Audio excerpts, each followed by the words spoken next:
Hi, I'm Charles Glenn, and I'll be doing a distance education lesson plan for Education 631 for Liberty University.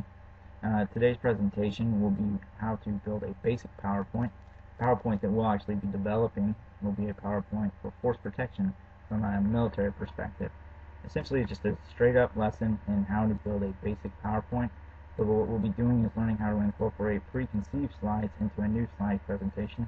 We'll also demonstrate how to input sound bites into it as an animation piece, as well as how to input video clips in order to make our presentation more rounded, more entertaining, and at the end of the day to increase and enhance the learning environment for those persons that are being trained.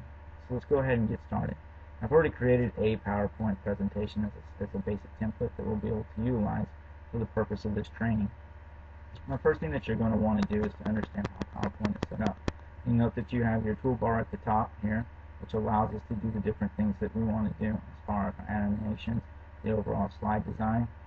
Noting that we can use any type of different slide design. By merely looking over it, that gives me an opportunity to preview what type of slide design I want, merely by going over the different slide titles that are there. I've gone ahead for the purpose of this presentation and just gone with a straight black background. Alright, if we move back to home, at this point you have the ability to operate, create new slides, and look at layout. And the first thing you want to do is create your title slide. So what I've gone ahead and done is just kind of dummied it up for us by saying, hey, what's the title? And as I stated before, what we'll be talking about today and creating is a slide deck for force protection. So I'll just go ahead and put in the title as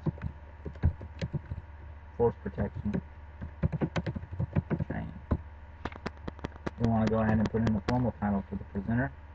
In the military, a formal title includes our rank and last name. In that case, I'll indicate that I'm doing the training as Master Sergeant Bland. Organization, you can be as creative with this as you want. You can either do the 30,000-foot view, which is what branch of service you work for, or you can break it down to the specific organization that you're in. For the purposes of this training, I'll just go ahead and use U.S. Air Force. And then, of course, you want to create a date.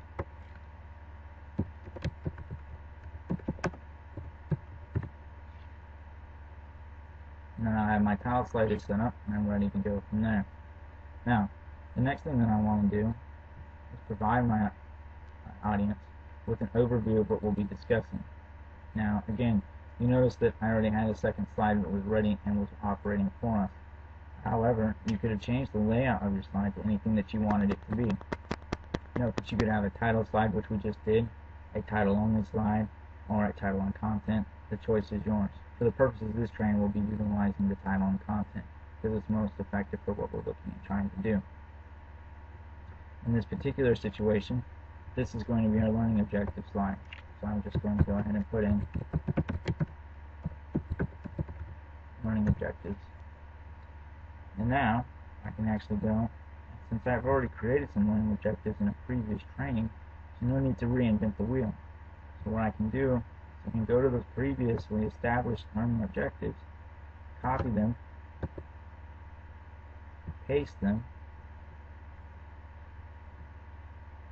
and then just go ahead and actually input those right into my new training.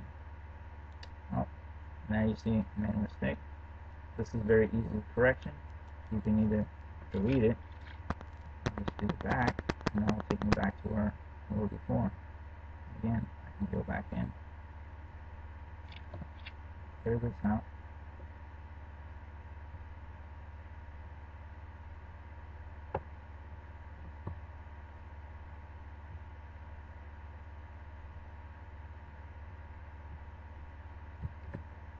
and there we go. And now I've already created my learning objectives.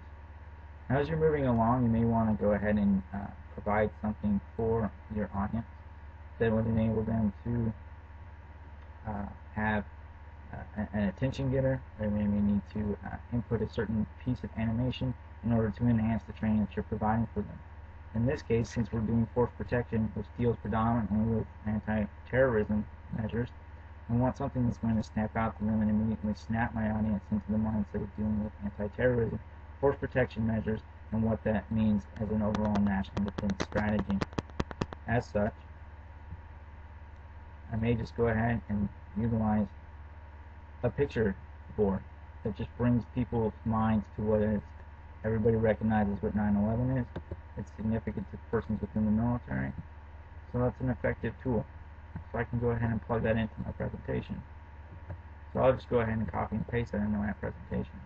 Now you see that my picture slide is slightly out of alignment in the sense that I have a blank slide there. Again, that's an easy fix. Utilizing the mouse, place the mouse on it, go ahead and left click and drag the mouse up, putting the slide where you want it within the slide deck. Now, if I didn't already have a soundbite in there, which I did, it would be easy to insert one. So if I want to insert an animation, I can do that. Go into my animations. Sorry, to my insert and insert the soundbite. I already had the soundbite pre-selected, so it immediately takes me to that soundbite. I insert that. It's going to ask me the question, do I want it to start automatically from the slideshow presentation, or do I want it to only start once I click on it? Since I'm going to be presenting this instruction from the front of the class with a small clicker, I want it just to go ahead and automatically start as a part of really grabbing my audience's attention. So I'll click automatically. You can go ahead and adjust the soundbite to have it so that it's out of the way. That just is a little indicator that tells you that you actually have that soundbite there. You can actually make it as small as you want. Limit it however you can do it. So as we're moving along, we have that there. I go to my next slide. Now, if I wanted to manually, I could absolutely manually input whatever I wanted. Let's say I wanted to put in a period for a break. I could do that. Just indicate break. Maybe I wanted to spruce it up a little bit, so I could go ahead and insert a clip art picture. I could come over here, I could type in break, and see what type of photo comes up for a break. Well, it's looking at, it's actually looking at an actual break as to break something. So let's put copy break, and that shows me as something a little different than what normal. But hey, why not? I'll put that in there. Maybe it is time for a copy break. And we'll go on from there. It's a new slide. So let's say that we've come back from a break, and now I actually want my audience to get back into the mood of what I'm trying to teach them, which is, again, terrorism. So let's say that I want to insert a movie. Again, I'm going to go to movie. Choose the picture or video that I want to utilize, and put that in there. Do I want it to start automatically? Yes, I do. Now I can adjust the size of the video for viewing purposes merely by utilizing the mouse.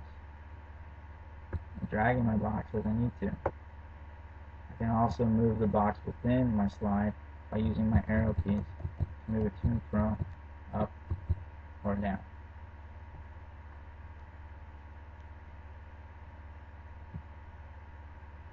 Now let's say that I don't want to reinvent the wheel completely.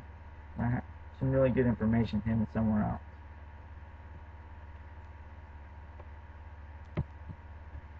I can take that information and I can input it into the current slide deck that I'm working, the slide presentation that I'm trying to create.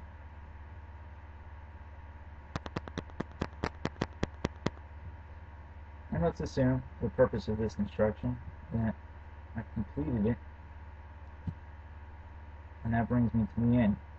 Now that I've done my training, I want to offer my audience a chance to ask any types of questions so that I can do a full, complete wrap-up. So I might do a conclusion,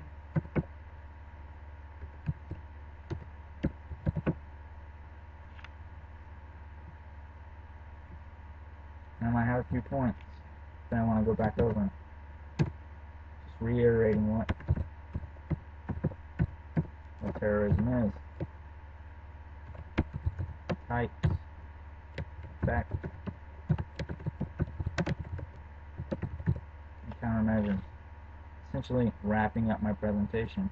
And then, I might end my presentation with just an opportunity for the audience to ask me any questions that they might have.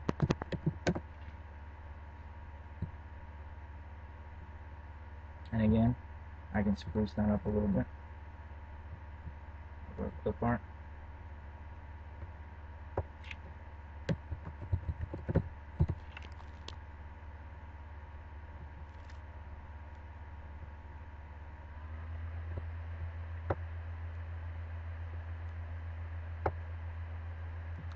There you have it.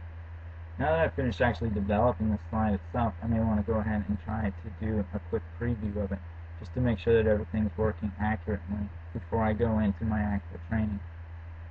I can do that by merely going to the slideshow and then clicking from beginning, and that will start my slideshow.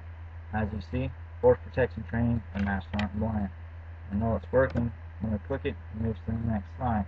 Now we have some animation keys in there, so we'll want to check to make sure that those are working as well. Freedom itself was attacked this morning by a faceless coward, and freedom will be defended. Make no mistake. The photo works well, and so does the audio, so we know that that particular animation is working the way we want it to. Oh, we're moving on to break. Now I've brought them right back. And there I go. My video has started appropriately.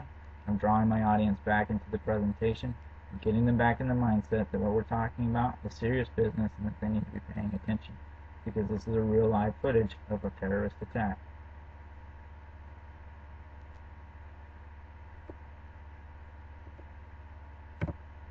Moving forward, I see that the slideshow goes completely as it's supposed to, moves into conclusion, time for questions.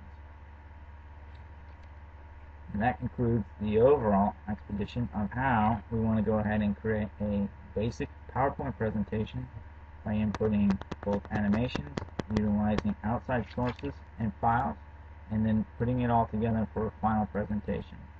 Appreciate your time. Thank you very much.